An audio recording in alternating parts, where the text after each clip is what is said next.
Hey, welcome back to Coop Features Homestead. I'm JR, and let's have a conversation about backyard chickens and chicken coops. So here we are with my backyard girls. So we've got a few hens back here in the yard that would do most of our heavy lifting as far as compost goes. And here in the dead heat of summer, they're doing pretty good out here in the shade, laying down in that deep bedding. But I had a neighbor come and want me to make him his own chicken coop right down the road for 4 silkies that they just got. So I kind of came up with some ideas that I'm going to share with you guys on what to look for if you're going to build your own coop, and some of those things that you want to add to your coop to make sure that you're going to have the healthiest birds in your backyard that you can. Okay, so we've got 2 pieces to this. We have the main coop itself, and we have an attached run that, well, we're not attached yet because it is not in its forever home, and I'm not gonna move the whole unit. We're gonna set it up later today and get this thing all put together for our neighbor. But we're just gonna kind of talk about some of the features that you kind of want to implement if you're gonna build your own coop. Okay, every coop needs a door for your hens to come in and out of.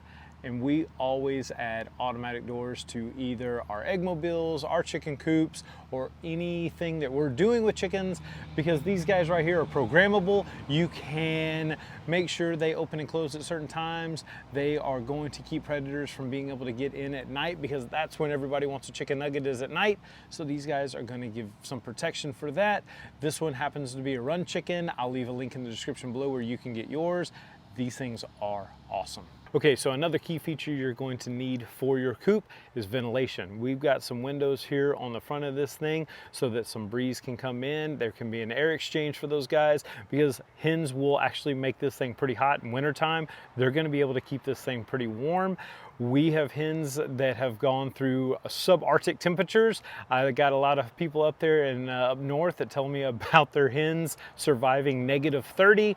We don't have -30 in South Texas, but it can get freezing around here, and we do pretty good with just some normal ventilation, because what we do have is extreme heat.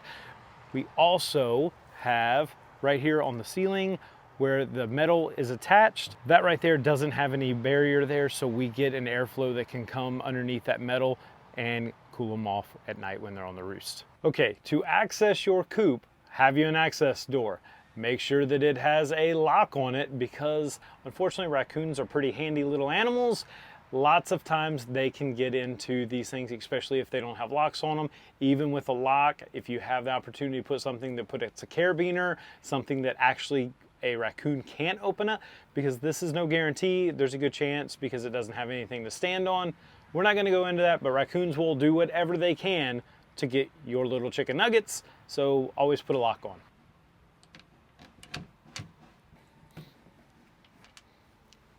All right, so one of the things I add into my coops like this, because we do deep litter, and I'll explain what deep litter is in a second, I put a barrier here that can be removed so that you can clean these things out. And as you can see, we have a little bit of a lip here. Where the door is, there's a little bit of a lip there. We've got 2 nesting boxes there and our roost right there. Okay, so some of the features inside the coop that I think are really kind of cool is we went with like this MDF border here that can be easily cleaned, because a lot of times with these hens, they're dirty. Okay, so first off, let's talk about square footage inside the coop for these 4 silkies. Now this coop is 3 foot by 4 foot inside, so that gives us 12 square feet. So that means each bird, if I do my math right, is gonna have 3 square feet for silkies, since they're a little bit smaller bird. 2 to 3 square feet is plenty inside the coop. Now, if you had some production hens or you had some larger breed hens, you might want to stretch that up to about 3 to 4 square feet per bird, and that is going to give them plenty of space to come in here and sleep at night. But you also have to think about the roosting bars. We have a roosting bar right here, and that is going to be just over 4 feet of roosting bar. You want about 1 linear foot per bird that's going to be in here, so that's just over 4 feet, plenty of room for the 4 silkies that are going to call this home. So one of the next features is going to be the nesting boxes. So we just went with 2 nesting boxes here to keep the girls nice and comfortable. Strictly speaking, you only need 1 nesting box for about 3 to 4 hens. For my production hens, I have 1 nesting box per 5 hens. The fact that we did 2 for these 4 silkies is because silkies have a tendency of going broody. So if one of those hens decides to sit on a clutch of eggs rather than get in and out like they're supposed to, the other hens have another box they can choose. For access to the nesting boxes, I went ahead and put an exterior door that folds down, again with a lock, because, well, you just don't want nothing getting in here and getting those precious eggs or your precious chickens. So that accesses your 2 nesting boxes, so you can just reach in, grab your eggs. It's going to give you plenty of a lip here, about 3.5 inches, so that you can actually put your material or your hay, your straw, your shavings, so that your birds will have a nice nest to lay their eggs on.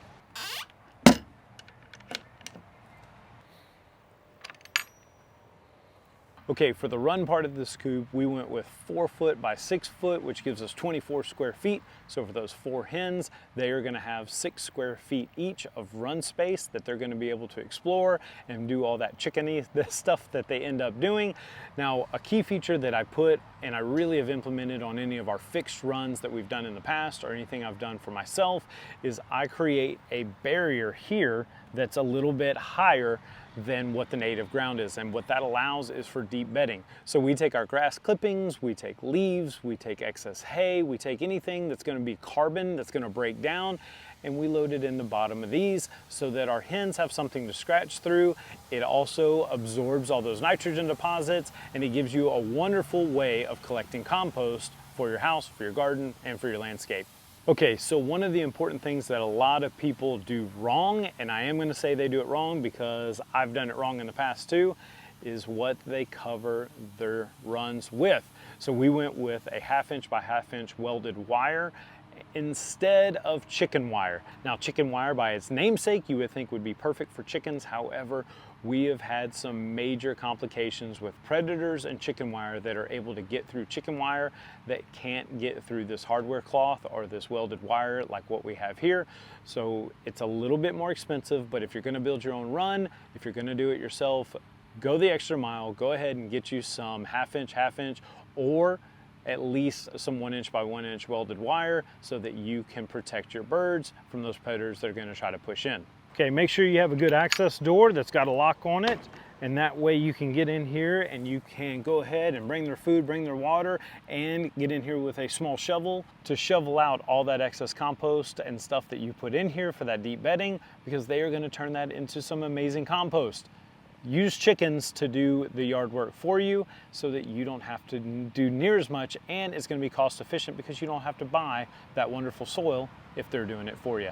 Okay guys, thank you so much for watching. If you have any questions about coops, you have any questions about these runs, feel free to leave a comment below, a question.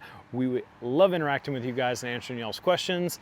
And if you like this, give us a thumbs up, hit that notification bell so you're notified when we come out with new videos, and we'll see you on the next one. Thank you so much.